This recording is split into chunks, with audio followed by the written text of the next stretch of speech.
Have a look at this poster. It was one of the 4 promotional posters created by famous Soviet artists back in 1990.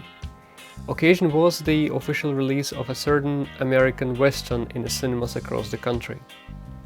And no, the Western I'm talking about was not Dances with Wolves or Unforgiven. The Western I'm talking about was a galactic Western. This is how the film was described in the promotional campaign. Here are the other 3. It looks like the Thing from the Fantastic Four, doesn't it?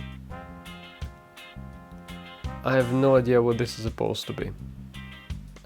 Well, okay, I guess it's not a huge mystery what that galactic Western was. Yes, it was Star Wars. Back in 1990, shortly before the USSR popped out of existence, we Soviets finally got to see the blockbuster that had changed the face of the industry. But the artists who created those posters clearly hadn't seen it and had to rely on their own imagination. Now, it's not like we didn't have any foreign films in USSR. We did. Movies from France and Italy were particularly popular, and of course, we had productions from other socialist states like Czechoslovakia, but we had some American films as well.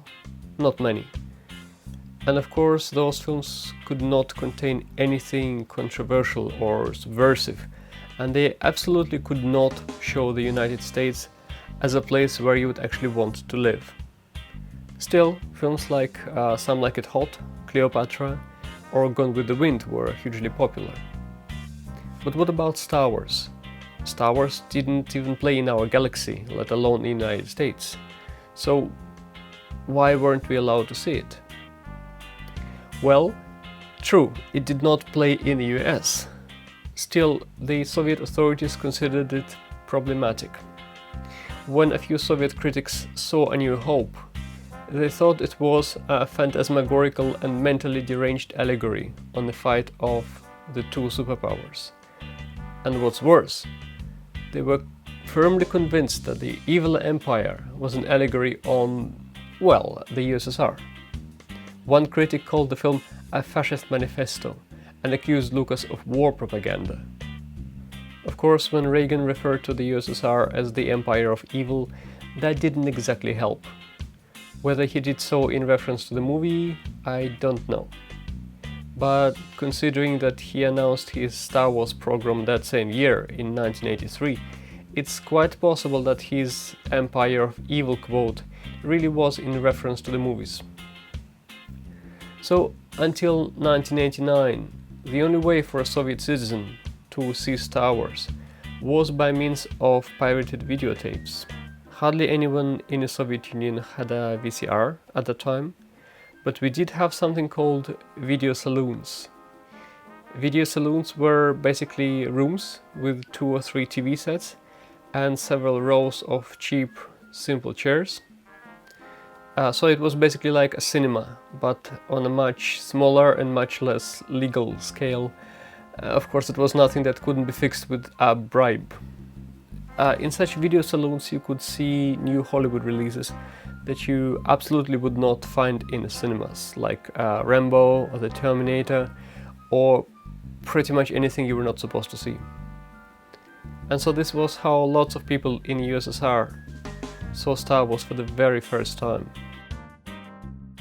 Now, I say pirated because, well, those were copies of British or American videotapes smuggled into the country and then dubbed with one voice and then sold for very good money.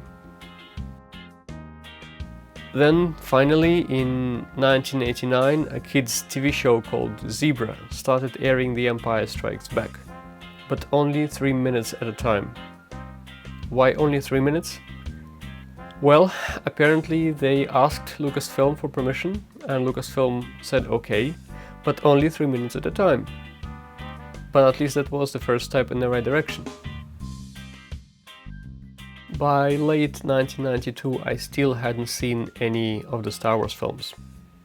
Before he died, my dad would keep promising to take me, but it just didn't happen. There was almost invariably a cinema showing The Godfather, but that wasn't of much interest to me at that time. Finally, it was announced that Ostankino, the main state TV channel, was to show A New Hope on the 4th of October 1992. My mom was the first to see it in a TV guide in a newspaper, and I exclaimed, "No, you're messing with me!" And I tore the newspaper out of her hands, and I saw, yes, it was true. It actually said there, right there, black and white, Звездные войны, Star Wars. I was looking forward to that day, as I'd hardly looked forward to anything in my life. As pathetic as this may sound. Star fucking Wars was coming. To our living room. For free. My joy was almost too much to handle. If you've ever been a kid, you must remember how the time slows down when you're waiting for something. In my case, time crept like a turtle who had lost all its legs in a speedboat accident. Time. The worst, but sometimes also the sweetest kind of torture. At last, the Sunday came. Star Wars did not. Ostankino had failed to secure the rights. The film was cancelled 3 hours before it was scheduled to air.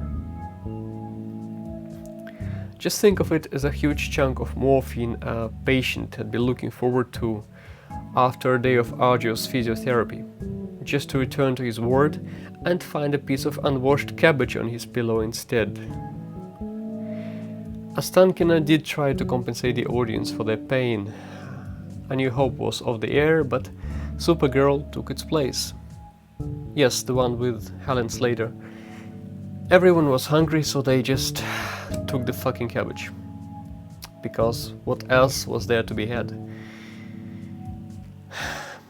So to be fair, I never hated or even disliked Supergirl the way that so many people seem to.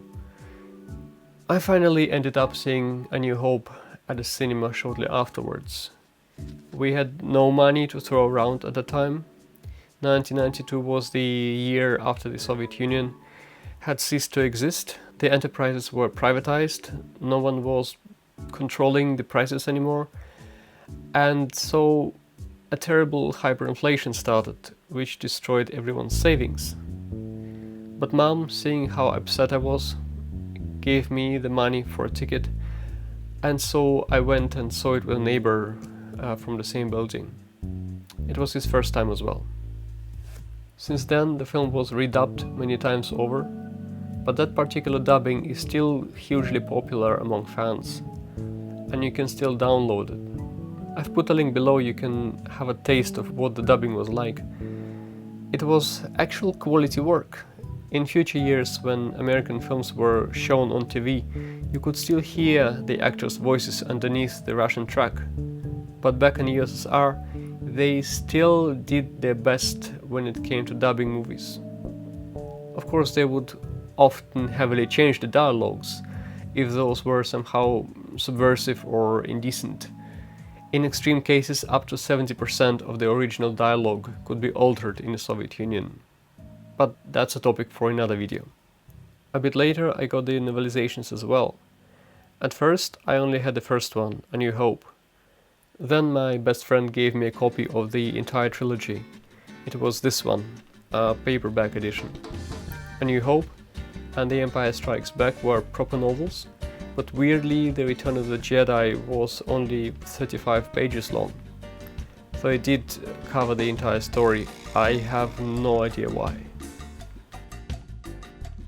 Oh, and I also wanted to show you this.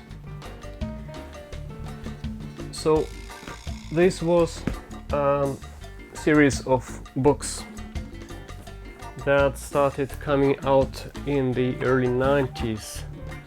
So this first book was from 1992, and these books were also called Star Wars. First Star Wars, second Star Wars, and so on.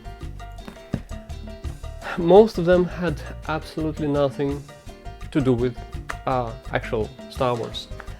It was basically just a series of science fiction novels with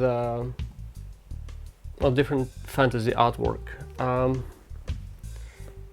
Now the the second volume in a series.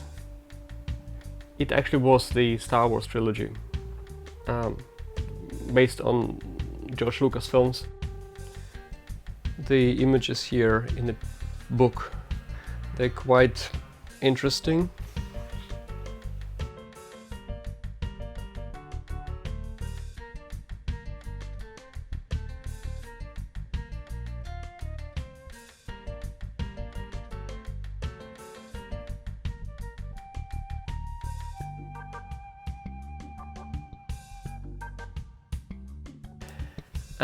And here as well, the Return of the Jedi is only 35 pages long. Now, the as you can see, the cover is not exactly family friendly, but we didn't really care much in Russia back in the day. I think we were not so easily shockable. Just like we didn't have any ratings for if you as a kid wanted to go to see a horror film. No problem, go and see it. We only made exceptions for for erotica, like Emmanuel. Other than that, anything went.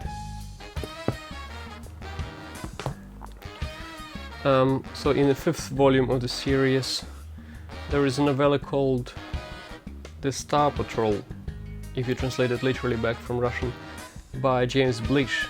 And this was basically the novelization of a Star Trek episode called Charlie X. And Enterprise was actually translated as Boldness in Russian. USS Boldness. Actually, now that I look at them laid out like that, I feel like I want to read them again. I'm not going to, but the covers are really nice, aren't they?